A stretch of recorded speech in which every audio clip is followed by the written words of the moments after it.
আপনার যে মডেলটা রয়েছে ফোনের, সেই ফোনে আপনার এলএমসি ক্যামেরা সাপোর্ট করবে কিনা। এই জন্য আপনারা সরাসরি চলে যাবেন আপনাদের ফোনের প্লে স্টোরে। আমি আপনাদেরকে আমার এই ফোনের প্লে স্টোরে দেখিয়ে দিচ্ছি যে আপনারা কিভাবে জানবেন যে আপনার ফোনে আসলে এলএমসি ক্যামেরা সাপোর্ট করবে কিনা। এই জন্য আপনারা সরাসরি চলে যাবেন আপনাদের ফোনের প্লে স্টোরে। আমি প্লে স্টোরে যাচ্ছি। প্লে স্টোরে এসে সার্চ বক্সে সার্চ করবেন জি ক্যামাটর লিখে।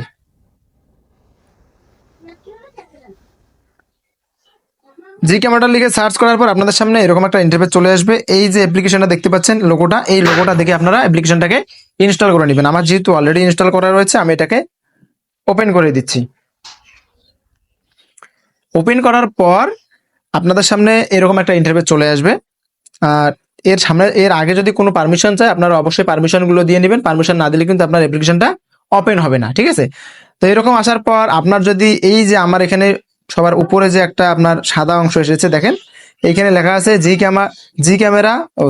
Camera to API module is disable on your device. এখানে যদি ডিসেবল লেখা না থাকে, ইনেবল লেখা থাকে, তাহলে আপনার ফোনে জি ক্যামেরার অথবা এলএমজি ক্যামেরা সাপোর্ট করবে। আর যদি এখানে ডিসেবল থাকে তাহলে কিন্তু সাপোর্ট, এরকম ডিসেবল লেখা থাকলে কিন্তু সাপোর্ট করবে না।